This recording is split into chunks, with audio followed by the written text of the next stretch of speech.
Welcome back to Planning Phase Syndicate. We are here talking about our extended universe with the Book of Boba Fett, volumes 4 and 5. And I apologize, Charles. I know you're supposed to be here, but we could not wait. We could not wait. And because I have COVID and because JJ did not get to go to LVO. Nope. I'm pushing for Adepticon, though. God willing, I will go there, hell or high water, man. I will go. Hell yeah. So what you should do is see if there might be people that would be willing to watch your child in Michigan. You just have to trust family members of mine. But you could fly into Grand Rapids, and there might be people that would watch your daughter for the weekend in my family. That could work. That could work. We could talk about this after the show. Because I don't want to. We have to talk about it, but maybe it's something that could happen, right? It could happen. Yeah. If you wanted it to happen, maybe it'd be something that we could work out somehow, because that would be pretty fun. And we're gonna be driving there versus flying. I haven't told my wife, but I did buy the content already, so I had that conversation this week. But I did get that, even if I only get to go, for if I only get to go for whatchamacallit, the 2 days, because they're not gonna do 2 days, I don't think. Are they? I think it's 3, actually, if I'm not mistaken. Just depends, I guess, on how many players they're gonna have. So. Yeah, but I don't think they're running 2 heats. It's only 1. That's why that's why I bought it early and figured I'd sell it if it is. Anyway, let's talk about Book of Boba Fett. So I don't know, do you want to break it up between both the episodes, or yes. Okay, so if we're going to start with episode 4. It's easy to get sidetracked. So yeah. Episode 4 sucked. I hated it. I did not like it. I thought was before 5 came out, I thought it was the best episode of the series so far. Okay, well, that wasn't very hard to beat.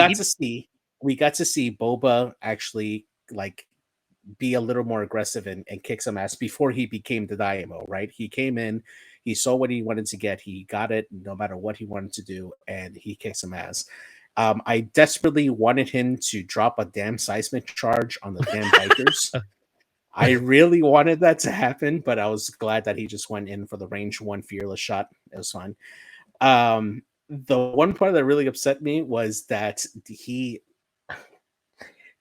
how do you mistakenly drop a seismic charge into the mouth of the damn thing and just barely escape with your life? Like, I don't understand how that seismic charge didn't go this way instead of this way. Like, oh my God. That was sheer dumb luck. But yeah, beyond that, I thought it was really good just seeing him going, infiltrating into Jabba's palace, going to get the fire spray. That whole sequence was actually really good. I liked it a lot. And now we know how the Wookiee got inside of the palace. Apparently, Boba, when he came in, forgot to board off that entrance there, and the Wookiee must have climbed in. Yeah. I'm so stupid. I just did this. He must have smelled like shit. Not nothing. He must have smelled like shit. Yeah, he would have had to. You can swear. Explicit tags all over this one, man.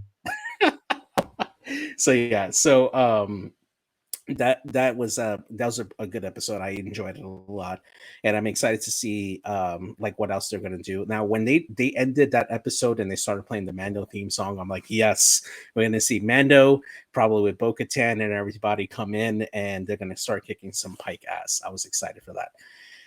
Okay, so I'm gonna stop right here, and I'm gonna ask: the probability that Fennec Shade lives is so slim, right? Like, when we saw her all of a sudden reappear in Mando, we were like, what the fuck? Like, come on. Like, I mean, she got shot pretty damn good, left for dead, and all of a sudden Boba comes back to save her, and now she's like a semi-droid. I don't know, like... Cybernetically enhanced, I mean... I get it, and that's probably why they had stupid fancy hair bike people on Power Ranger bikes. but so I get it. But yeah, he had we had to do this, and now we're coming here, and I just again it goes back to I don't need the backstory of how he got Slave One again. I don't care. Like it's fucking inconsequential to even the Mando show. Yeah, he got it. Who cares? Like I don't need to see this aspect of him at all. At all. I just don't. I'm sorry. Like I know a lot of people. How about this? Out of all 4 episodes, it was the best one. Yes, we saw more character development throughout in him. We didn't have him being some white savior, which is, I am sorry, that concept, and I apologize because we borderline this political type thing, and I am a white guy, right? But this whole savior aspect that Boba Fett is just, A, that's not who the fuck he is. B, we're seeing this whole thing turned around on him, and I don't like that. Like, it's a dried up trope to me. Now, I will tell you where I feel it is probably going is if they leave, this city and he leaves and realizes he can't be the daimyo anymore, right? This is not him. He's not that person. And he leaves the city with other people to let them run it. And how about this? Fennec Shade is a better leader than he is. like yeah, she is. She's smarter. Yeah, she's smarter. She hits that. That's my issue with a lot of this is like, this is just a rehashed like 70s fucking trope with other people that like we could have so much better like the fucking Clone Wars. The end of the last 3 seasons of the Clone Wars were a million times better than this. Just hands down, I'm sorry. And like the Jedi were always that we're going to come in and save you trope, right? That's been a Star Wars thing. Now all of a sudden I got Mandalorians saving me. In Mando, who didn't save everybody? Is Mando. That didn't always happen. People died. There was harder choices. I don't feel like Boba Fett is actually making very hard decisions. And the plot holes, whatever. Maybe they're not plot holes because we saw the black chrysanthemum. I don't know how you say that, guys. Yeah, the Wookiee's name. Chrysanthemum. Yeah. Which I hope we get that as a pilot in fucking X-Wing. Like, I love that Wookiee, and like, I think we need more Wookiee pilots. So I'm wondering where the hell he sent them to. Oh, by the way, him like going in and ripping the guy's arm off was fantastic. All right, I like that. Yep. Part. That was great. That's pretty good. I just want to know where he sent them though. It's like he's like, we need more muscle, but I'm going to send my muscliest guy off world somewhere to do something. Yeah, don't come here. Don't come hang out with me because you almost killed me. But I need you because I need you to go somewhere else. Either that, or he sent them to guard that hole where he came in through to make sure nobody else goes up there. So, yeah, I mean, okay, can we just put like a droid or a turret or something there? Can we put some like at least some 2x4 plywood there to at least block up? like oh my god! Or yeah. Can we put a bomb there? We just put like a mine there, so the next person that comes in, boom! It alerts everybody. Sure everybody knows someone's breaking in. They have space claymores, I'm sure, right? They have to. With that. Yeah. Kitchen chef droid guard. Yes, that was actually really good. He all of a sudden went from an extremely overcomplicated salad chopper to all of a sudden one of the best melee droids ever. That was great. Oh, that little droid or whatever. Yeah, in the kitchen scene when they come up and he's like chopping salad with like 17 blades and stuff, like, it was great. Yeah. Yeah. What I'm disappointed in is we didn't get any more Rancor footage. No, but the scene where he's at the table with all the heads and he flexes with having the Rancor reach up from underneath him, and he's like, yeah, no, calm down, and then feeds him a piece of meat. That was a great flex on his part to show him like he could have killed him at any time. I liked that part because that feels like something Boba would have done from the beginning and not this whole like dance that he's trying to do. That felt more on point for Boba than everything else so far for him. But beyond that, yeah, that's about it. Yeah. All right. Now let's move to episode 5. Yes. Okay. I'm excited. Hands down the best episode. that did not include a single minute of Boba Fett. Not at all. Which is sad for the series. That is sad. But it was fantastic. This was basically Mando season 3, episode 0. So, first off, I want to know where the hell that ring was, right? Because that looked like a giant space ring that he was on. Oh, yes. I don't know. You know what? I don't know. Actually, I was going to look that up and then I got COVID and forgot. I don't know where that is, but it's crazy. All right. And how about, okay, I'm sorry. The beginning of it, the whole intro, before he walks in, like you have that full, 1 minute where they're chopping everything up and you're like, yeah. All right. But they're playing the music and you're like, all right. Oh my God. Oh my God. Like that 1 minute buildup, like everything changes. Like all of a sudden I go, fuck Boba Fett. This should just be renamed Mandalorian 2.5. There you go, Des. Like, yeah, that's exactly what it should be named. Because I'm telling you right now, like I sat there on Wednesday and like the only positive thing about Wednesday for this guy was that. And I waited till the end of the day before I went to bed. I was so fucking pissed off I couldn't go to LVO. And I hadn't even gone and got my PCR test yet. But I watched this and I was like, all right, fuck you, JJ, for telling me earlier in the chat that I was going to like the show. Because then you gave it away that I knew there was going to be Mando in it. And you know how much I like Mando. And it was amazing. And then when he pulls the dark saber out and you're just like, oh, fuck. So you just answered every question we've had for over a year now. What happens to the dark saber? He didn't give it to Bo. She didn't take it. He has that motherfucker. It's his. And he didn't use it very well, but yes. No, he did. He like, okay, come on. Like all of a sudden it's like, I can't pick it up. Like, what? A lightsaber is that heavy? What are you talking about? No. Okay. So that made 100%, like that made sense 100% because I've seen Rebels, and Rebels, they actually do address that, particularly when Sabine is trying to master the Darksaber, and they go into detail on, because she had the same issue where the blade felt heavy and stuff because she was very conflicted. So they do explain that in Rebels, but if you haven't seen that, then it makes no sense in this particular episode. Right. So that's I have seen Rebels, but I missed that piece, I guess. I watched Rebels while I was working last year. That was my work show. When you work in my industry and you have downtime, I watch TV on the computer. I have 3 screens, so anyway, same thing. It's just the thing. Exactly. Okay, so good. I feel better because I've gone all week not knowing that. I didn't know that it was a heavy, piece. I mean, in fairness, he did win that fair and square, though. Yes, he did.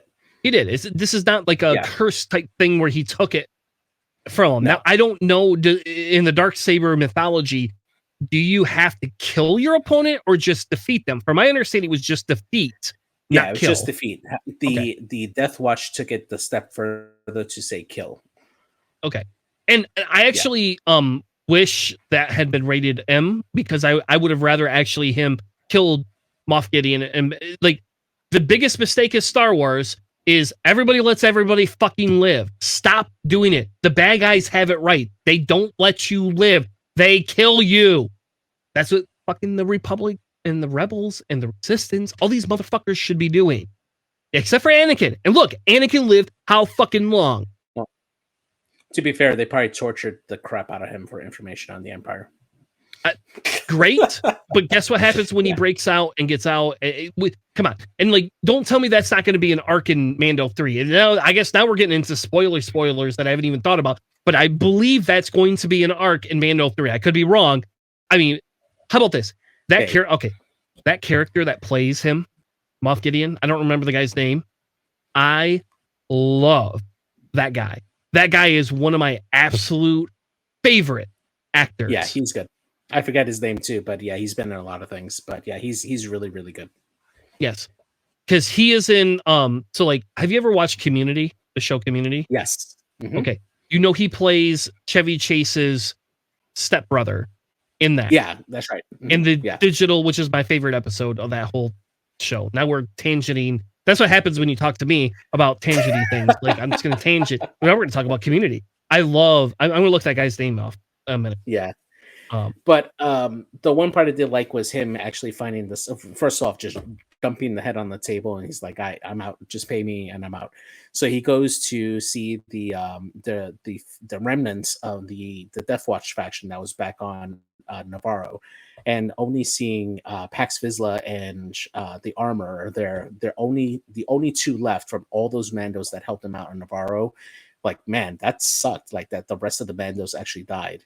Now I have to go back and see. I want to know if because I know that in Mando, John Favreau actually voiced the voice for Paz Vizsla. He also did the voice for Pre Vizsla in Clone Wars for that as well. And I was wondering if the whole time that was actually him in the armor actually battling Mando. That would actually been pretty cool. But the one thing that triggered me was your whole mythology, right? Your whole religion that you're saying that you follow is weapons. But then you break down your Beskar spear to make literal plot armor for Grogu.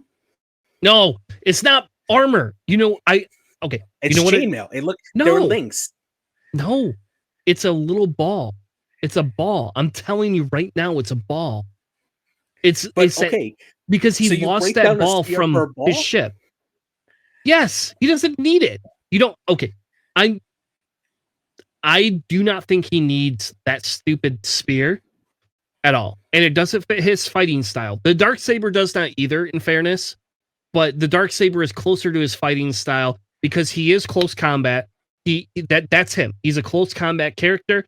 He wants to be up. That spear does not work for his fighting style at all. And what it's telling us, in my opinion, what it's telling us is he's not going to have to fight a bunch of more Jedi, right?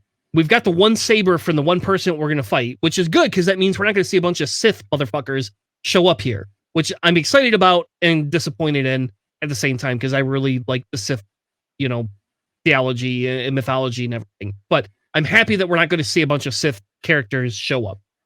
Because one of the things a lot of people were disappointed in The Mandalorian is the Force piece. People do not want to see the Mando go the way of just having a bunch of Jedi in it. Right? We don't need that. Yeah, there'll be separate series for that. Yeah. But I could be wrong. It could be chainmail. I guess I'm going to go back and watch that piece again.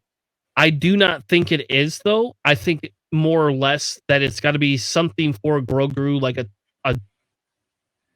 I don't know. Like, I just see it as that because that ball was like the focus, right? And then the Razor Crest blows up, and I don't remember if he kept the ball. I don't think he does. He doesn't. No. Yeah. No. And that was the piece that he focused on. So it could be that. It could have been like a ball put on like a chain, I guess, to like put like a necklace. You're right. That could be it.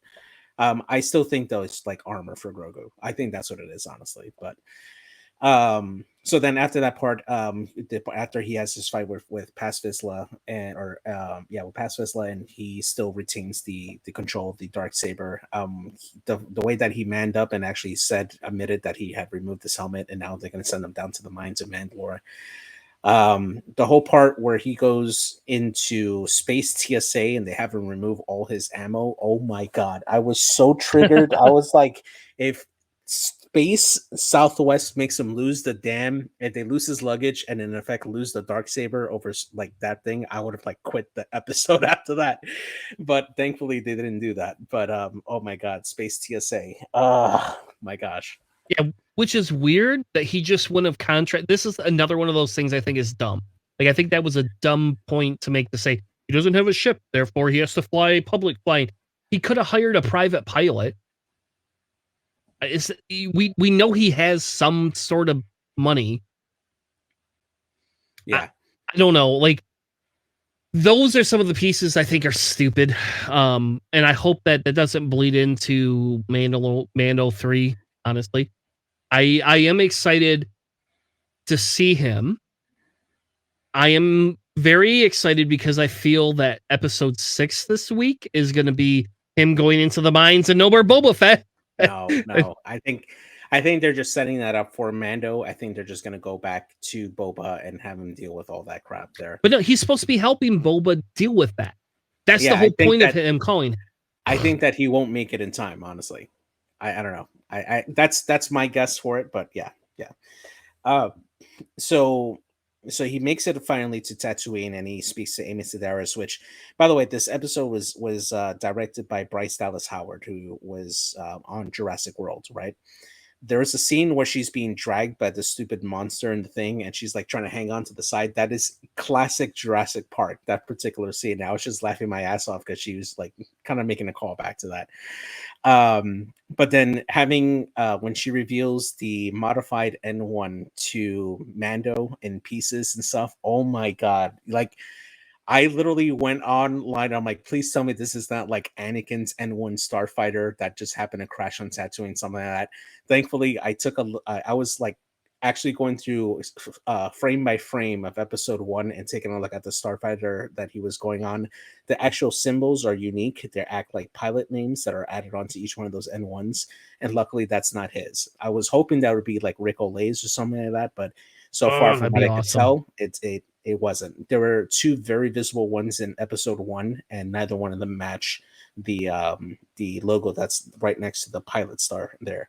So we don't know whose N1 that is, thankfully. We know that they stole it from the Pikes, which they got it from somewhere off-world, most likely. But thankfully, we know that it's not Anakin's N1 starfighter. So all right, before we get into the N1, because we're going to talk about that, because there's, my God, there's so much to unpack in episode 5. We could do 2 episodes on that, right? Like there's more than the whole series. Like seriously, and maybe it's because I like Mando better. But okay, so hold on. So if we go all the way back and we go back to Rebels, right? We know Thrawn and Kanan disappear, and that's the end. They fucking end the show that way, which pisses me off. Ezra and Thrawn, sorry, Ezra and Thrawn. And we know Thrawn is highly rumored, to be a big part of Ahsoka, right? Yes. So we know Thrawn's coming back. And if you've read any of the Thrawn books, which I think you have, right? Yes. Have you read the last one yet? I have not read the last one. All right. You have till the end of the week to get through. Spoil it away. I don't care. Spoil it away. Go. Right. Do it. They're prequels anyway. So. He is not the bad guy, right? In the Thrawn books, like that we have from the original trilogy, where he is definitely the bad guy, and in Rebels you don't feel the goodness there. Like it's not the same as the books at all. It's just not. So okay, and I'm sorry, I'm tangenting, and I'm speaking a lot because I'm very excited because Thrawn is literally my favorite Star Wars character ever. Period. Out of everybody and everything in the whole wide world, Thrawn is literally. Side tangent, I have a signed copy of the first Thrawn book, and I have a picture with Timothy Zahn from fuck you, I know, I hate you. I love it. Well, if you hey, my birthday's May 27th, so if you would like to get me a birthday present this year. Cool. And you know what sucks is he came to one of our comic book conventions, and my kid texted me because he was in line, and he's like, hey, Timothy Zahn's here. You should come get a picture with Thrawn. I was like, man, I don't remember what I was doing.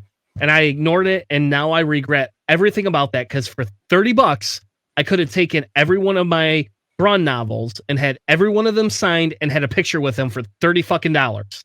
Yep. Plus whatever the convention cost. It would have been $60.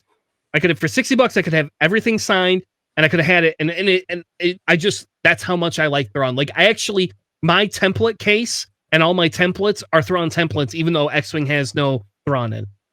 Sad. I don't know why. He should be like a commander for at least epic play, right?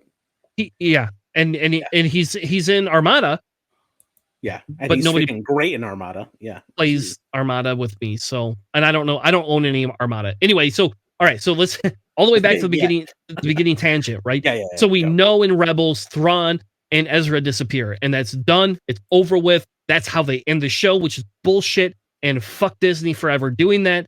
Then we have all these books that are coming out where we're learning about Thrawn's backstory, and in the end, that Thrawn's basically doing nothing but intel reconnaissance for his race. For his race, because my theory is that Palpatine tried to so Jixtus is the big character in the Thrawn trilogy that you don't know about, right? In the prequels, Jixtus is this person that you don't know who he is, that he wears a mask. He somehow knows magical things. My theory is there's a Palpatine or Palpatine clone that is Jixtus. That's my theory. Man, I'm really excited. I haven't had the Thrawn conversation with anybody yet because nobody wants to talk about Thrawn but me. Anyway, so Thrawn. Love it. So you have that whole mix up, and we know he's rumored to be in Ahsoka, and we know he exists post Empire to some extent. So we don't know how, but we know he does exist because he disappears back to his home world based on the books, right? And I guess spoiler everything. And I don't remember where I was going with. Oh, back to this whole Mando and everything thing. I feel like the Book of Boba Fett has done nothing but set everything up for all these new shows. Like they said, they got into recording and said, this is stupid. We're just going to set this up to be season 3 intro. We're going to have an Ahsoka intro coming up here and an Obi-Wan Kenobi intro somehow. And it's going to be all these ways to set up these new shows that come out. And what excites me the most about this, right, is that I have a weird feeling Thrawn could show up in this caricature, right, or in Mando 3. That I feel that because Ahsoka and Mando 3 are going to be at the similar times, we could get a pre-Thrawn in the last episode that maybe Thrawn is behind a lot of these syndicate type things. He's helping maneuver some of these pieces because he wants to try to pretend to help some of the Empire before he leaves. Maybe. Or because we're moving into the new age of Thrawn, where he's now trying to dominate, right? And become the new Palpatine, per se, through chess and manipulation. And Thrawn's a genius, period. Thrawn's, if you read any of the books, some of the things, don't even, you kind of go, seriously, how would you deduce 80% of these things? Like, I actually read the books specifically just so I can get the weird deductions that he comes up with, where he explains all this, backstory. And then you actually, if you go back and reread them, you can actually pick out everything he says, by the way. Just so you know, it's all there in subcontext. You just miss it all because we're not trained to think like that. And yeah. That's how I feel this whole Boba Fett thing is set up to be, is to push some of these other things in front. And my hope is that we have a Thrawn entrant at the end of Boba Fett. And I'll be honest, I hope Thrawn kills Boba Fett. How about there? Let's just kill Boba Fett off and be done with this farce and move on with our lives. I think that that my guess for this is that this just leads directly to Mando season 3, because Boba will now owe Mando a favor for helping him out with this particular incident, and now Mando has reinforcements to go help retake Mandalore. I think that's what's going to end up happening with a bunch of scum help. You could be right. I just do you think that's the best move though, is to retake Mandalore? Yeah, do you think his mission right now is to go over there to the mines of Mandalore, and I assume that they have a bunch of Okay, all right, sorry. Yeah, now that I remember that, seeing the flashback of the Empire carpet bombing the hell out of Mandalore and then sending in the K2 droids like Terminators, holy crap, what a scene! Yeah. I still think that the Empire left all the K2s there as Terminators, basically, to deter anybody from coming back, to deter the remaining Mandalorians from coming back and try to reclaim that. And I think that because that existed, or that scene existed there, that Mando will need backup to try to go into Mandalore to regain his honor for whatever reason. So yeah. And all right, and because now we're talking about the different. Oh my god, there's so much to unpack here, just in that statement that you just said. Because think of it this way: we now have pre-setting up, because what were a lot of people pissed off about at the end of Mando 2, right? Mando's now going to be the king of Mandalore, right? And I don't want that. That's not Mando. I don't think he'll do it. But if he goes back and helps them retake it, he can't give the Darksaber up. He can't do it. Somebody has to win that from him. Now, you want to know the best part would be is if Ahsoka came back and won it from him, and that would just kind of, that would shoot everything in the water. But if he does come back and rebuild it, so Death Watch, the remnants of Death Watch, do not want his cultish belief set. That's Pre-Vizsla. Pre-Vizsla is a piece of shit, man. Pre-Vizsla showed up before, right? This is not something new that just magically they created a new character. Excuse Excuse me. And that's the big thing, right? Because with he didn't kill Pre Vizsla. This is what I don't like. They're setting Pre Vizsla up to all of a sudden come back, and he's going to give up the way. Like, he almost has to give up the way and join Death Watch, because Pre Vizsla is going to come back. In my opinion, he's going to come back and try to also take back Mandalore in some way, shape, or form. I personally do not believe that there's only 2 of them left in that cult. I believe they're alluding. They didn't say we're the only 2. If I'm not mistaken, I don't believe they said we're the only 2, but they alluded to it. They made you believe that. Yeah, because he said, so it's just you 2, and then she says, now we're 3. So she didn't confirm that there's just 2 of them. So yeah, you're right. Yeah, that's a possibility. Yeah, that's my theory. Is that that's not at all. Yeah. And I don't know. And maybe it's because we're now in this like uncharted territory with Grogu, because Grogu does not show up in the final films. And if this is a way to rewrite them in some way, shape, or form, okay. Like, because it's weird. A lot of the directions these shows are taking, and these new films were under Disney, though, right? Yes, that's right. So this is a very weird take on moving to the First Order and the Resistance teams and all that.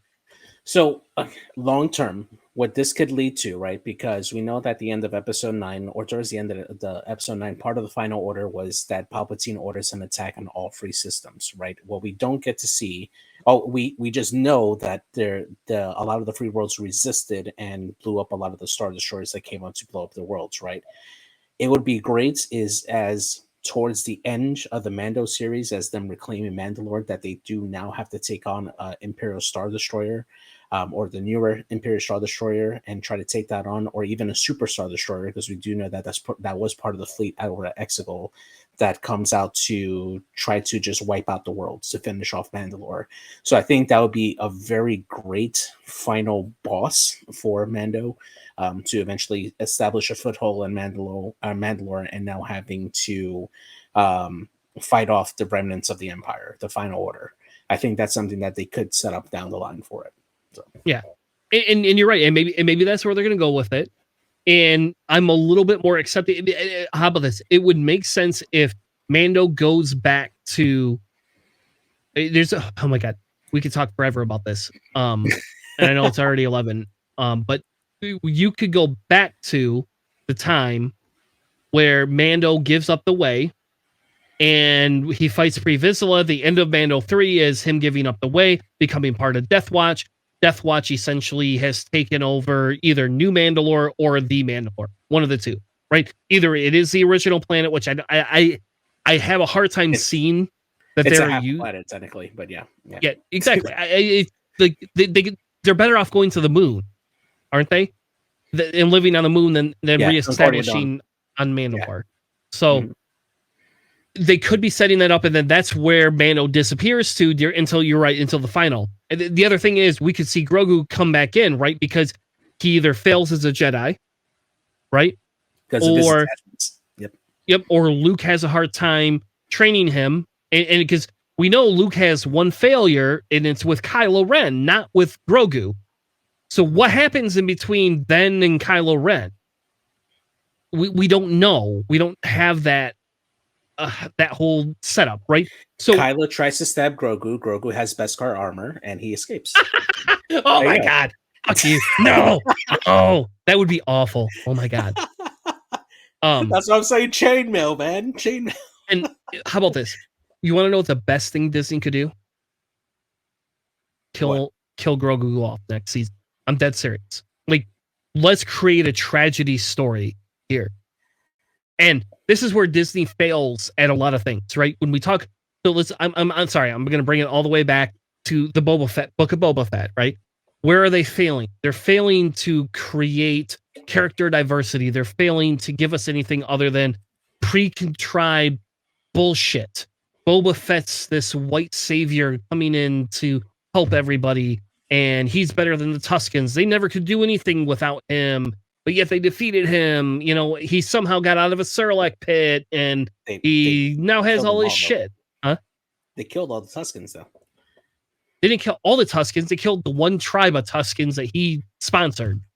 Right, but they were the only ones that really knew him. The rest of the tribes are like, I know. It's just the guy with the robe. I know. That's my whole point, though. Is like it's that this bringing up of what they're doing is bullshit. Like this is bullshit, pre-contrived. Like this is shit that should be back from the fucking 70s, man. That's what it is. This is 70. This is. I don't want to call it racist because it's not technically racist, right? You know, but like this is bullshit. This is shitty storytelling. There you go. I'll just leave it at that. It's poor storytelling, in my opinion. When we have so much more diversity that we can get from everything else, and if they came back and actually killed Grogu off, like if they actually kill the one beloved thing from the 3 seasons, you can rectify all of, like, Boba Fett just becomes an after. We don't care at that point. Like, we move on from that. I don't want to see Grogu become an evil person or a Sith or anything like that. I'm just saying is it has to be some sort of an accident. We end that portion of it because then we don't have to deal with it later on. What happened to Grogu? Why is he not the most powerful Force user? I would rather see Grogu become a white Jedi like Ahsoka, neither Jedi nor Sith. I think that would be a more interesting take on him. I disagree. I think you have to kill things you love. That sounds like a very Kylo Ren thing to say. Well, I do play CIS, so I don't have to tell you. But those are the things I find interesting in movies and things nowadays. Okay, and we're gonna go back here to Justified. Have you ever watched the show Justified? I have not, but I know that the sheriff from Mando season 2 is in there. Yes. Okay. So Justified, I watched that when it first came out, every season all the way to the end. And the point at the end where they allow him to live, there's spoiler alert from a 2016 show. He shouldn't live. He was not that. He was a good guy, but not a good guy. There was like a lot of conflicting. But that show had a hard time killing certain people off. But then it did kill some of the beloved people off. So, for example, I'm going through season 2, and Margot Martindale is the most underrated actor ever. I don't care what anybody says. She should be in fucking Mando. There you go. I want Margot Martindale in fucking Mando 3. And like, if she shows up, just so you know, if she shows up, I will fly your ass to the next convention out of my pocket because that would be the biggest surprise. Yes. But people, you're exactly, Deslin. People don't want to kill off characters. And that is like the biggest issue that a lot of TV shows have. This is the biggest issue Star Wars has. You don't need all these people to continue to live for years and years and years. I'm not saying we should kill Mando off. I'm not saying we should kill Boba Fett off. I'm not saying I think Grogu should get killed off, personally. Because what is the famous line? What is the famous line that they tell you? I got a bad feeling about this. You do? It's from Batman. No, that's the line. No, it's well, yeah, that happens. That happens a lot. What is? I'm not going to kill you, but I'm not going to save you. Is that the one? No. What is Alfred tell Batman? Bruce Wayne, whatever you want to call him. What? You either die as a hero or you live long enough to see yourself become the villain. Yeah. That's right. Star Wars has a hard time with that. There's one character in Star Wars that happens for. That's it. Nobody else somehow follows this line of thinking. To be fair, they gave the Game of Thrones directors the access for High Republic, so they'll probably do that then. That's fine. Have you read the High Republic books? It doesn't happen. No, I haven't. No, but that doesn't mean that the movies or the series are going to follow the same one. So, yeah. All right, you're right. That's not Alfred. It's Harvey. I'm sorry. Harvey. Yeah. Sorry. I apologize. I actually just watched those Batmans. Dark Knight. Yeah, because that is literally my favorite Batman ever. It's my favorite. Yeah, the Chris Nolan Batman is the best. Yes. Okay, so going back to the N1, right? So All having right, him yeah. go through it and stuff, and seeing him go through it, obviously that's a modified N1, right? Because it doesn't have all the plating that the thing has. They put a Hemi motor on top of it. At Yeah. least that's what it looks like. That whole scene reminded me of Fast and Furious, like the whole scene, which makes sense because Mando's all about family. So it was great seeing that there. I think that if this ends up becoming a ship that we see in X-wing again, probably 2 years because of the whole development cycle. It's definitely going to be different. I think that if they were to put that chassis into Scum, they will have to take away the free evade because that ship definitely doesn't do that. It has to have more difficult slow turns because the way that that ship was rumbling when he was at slower speed, it definitely doesn't want to do that. It will probably be more like the Lancer that has the better greens at the higher speeds and worse at the slower speeds. Um, I would be okay with giving it a free boost after you do a 3 to 5 maneuver with it instead of a free evade, and yeah, and just giving it Mando's ability from the Razor Crest on it would be really great. The one little bonus Easter egg is the pilot for the T-70, the younger guy that was like asking for his information. That's the actor that they used at the end of season 2 to put the face on for Mark Hamill, the young Mark Hamill. He was the same person. Oh, no way. I did not know Yeah, that. yeah.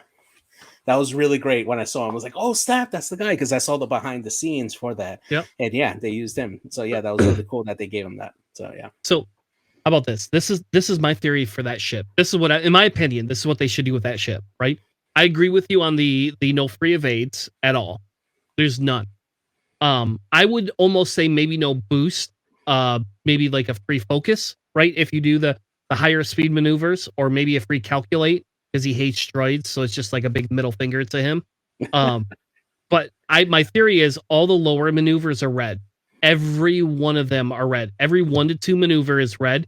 Every 2 to 4 maneuver, every 2 after how about this? Every 1 to 2 is red. Every 3 maneuver is white. And every 4 to 5 maneuver is blue, except for any turnaround maneuvers, which would be white. 100% white. Okay.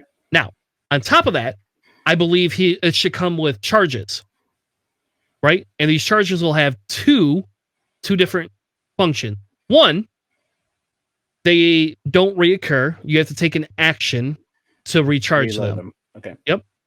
If you run out of charges, your ship explodes. Period. It's a dead man switch. It's like a built-in dead man switch. It's a fireball. Yes, it's like a fireball because that's what that ship is. But it acts like an afterburners. So let's just say it's a 3-charge ship. You don't get to reoccur, but you get your free focus. Therefore, when you do your maneuver, you get the free focus. Then you could do the recharge to make yourself not blow up.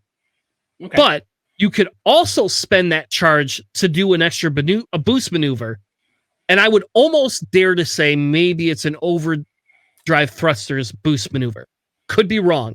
Or could you spend the charge to do, maybe you make your turnaround maneuvers red, but you could spend a charge to do a turnaround maneuver as a white.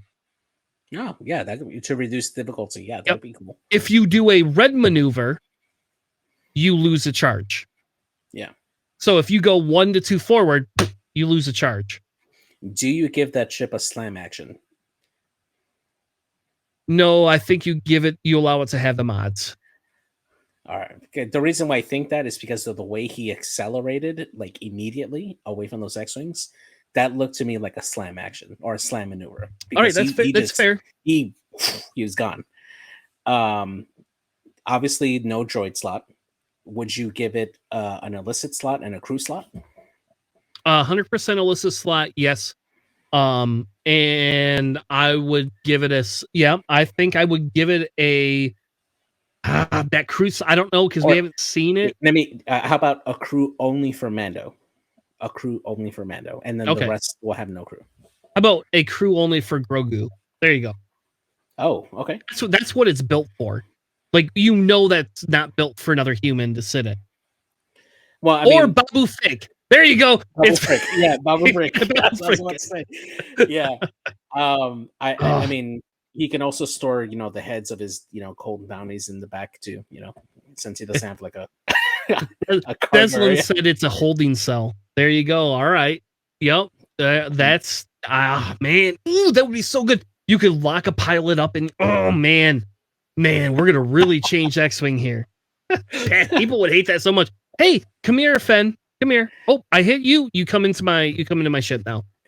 I'll bring you in cold. That's a condition card. Oh my god. Oh, that would be. I would bring you in cold. Damn, that would be totes my goats, man. Totes my goats right there. I love it. But that's my theory is give them talons. Yeah, give them some talons. Give them a 5. I think a 5K. That type of thing. And or maybe give them something where you could forego your action to do a slam maneuver throughout the not during the activation phase or the system phase, right? Like you would do it during, huh? You mean the slam action during the system phase? Yeah. So if somebody's shooting at you, you could do a slam action instead of your maneuver, right? Instead of your shot. So you could take a disarm token, huh? Yeah, like a reaction ability, right? After you defend, perform a slam maneuver. Yep, take a disarm token and perform a slam maneuver. Okay. That or make that an upgrade illicit card that you could put on. No, it's got to be a ship, man. It's got to be a ship only card chassis. Though. Yep, it can only be for that ship. That's it. Yeah, exactly. But that would be thematic too. Yeah, there you go. So. Yes, like Leighton, but a slam. All right. Yep. Yeah. Oh, see, I'm excited. Like I don't need another ship in Scum. But if I could get that N1 in oh god, that would be so dirty in Rebels. Oh, I'm gonna give. I don't think that's gonna be a Rebel ship. I don't think there are a lot of people who are saying that it's gonna be a New Republic ship. I don't see that either because I don't see a man who's wanted by the New Republic for being involved in all this crap to work with the Resistance. And so I don't think that's gonna show up in the Resistance, and I definitely don't see it with the Rebels either. So yeah. Also, the jurisdiction of that one pilot, he keeps on like showing up after Mando. How far or how big is his territory? Like this dude is spread on like 7 planets.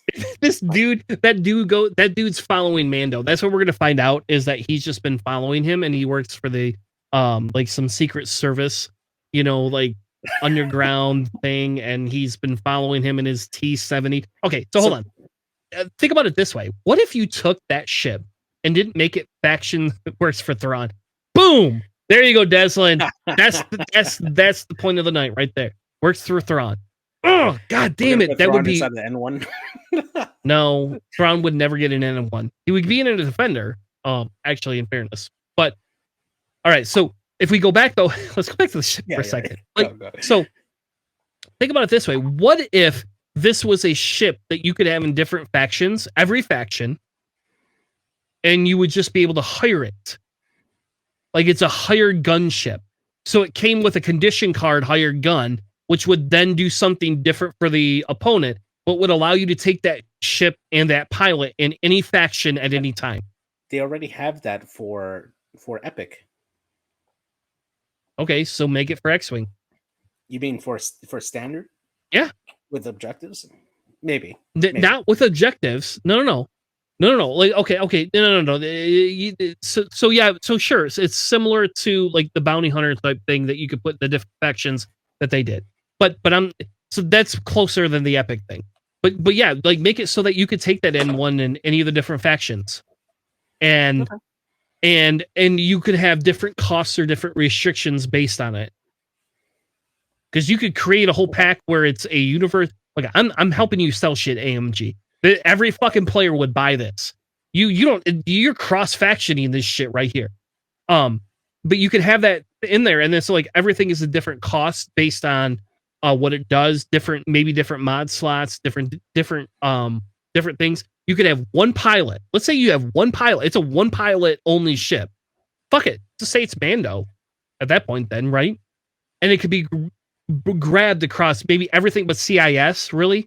CIS is probably a push. Let's say no CIS and no GAR.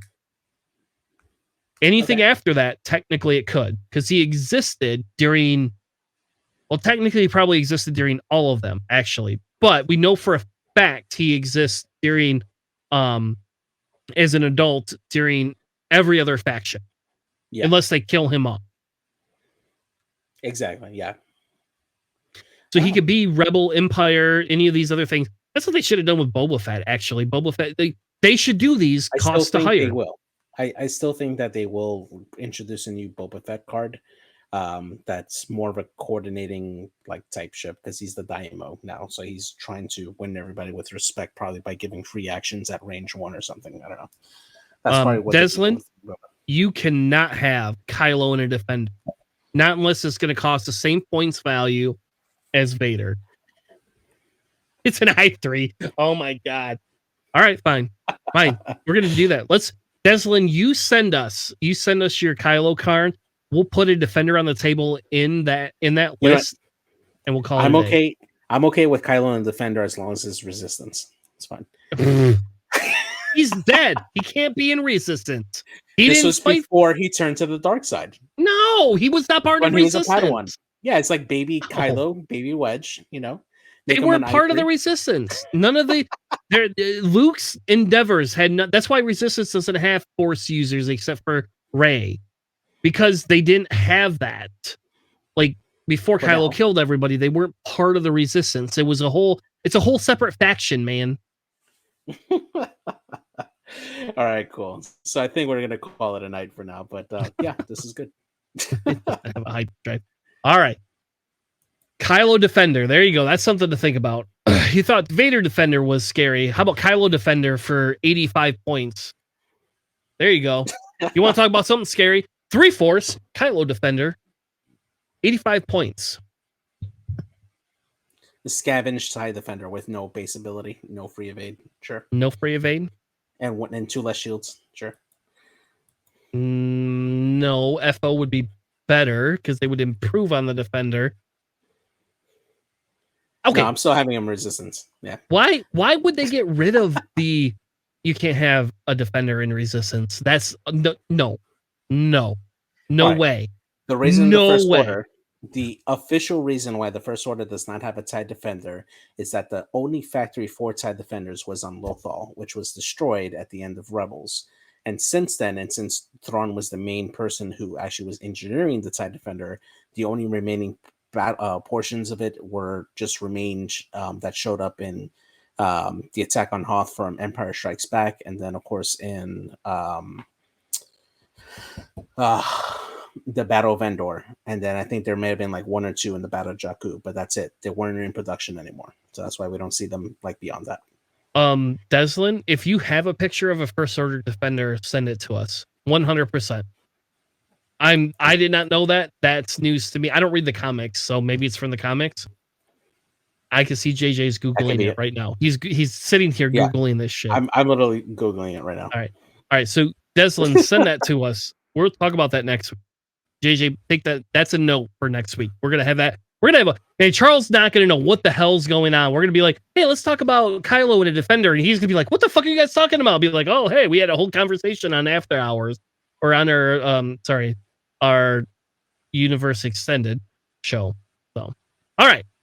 Thank you all for joining us. We will be back on Wednesday with live games, unless I get worse, which I don't think I will. So we'll probably be back with live games because I can't do anything with my life with COVID. Anyway, with that being said, have a good night. Thank you for joining us in our After Hours, and we'll be back with more Planning Phase Syndicate. Thank you. Have a good night.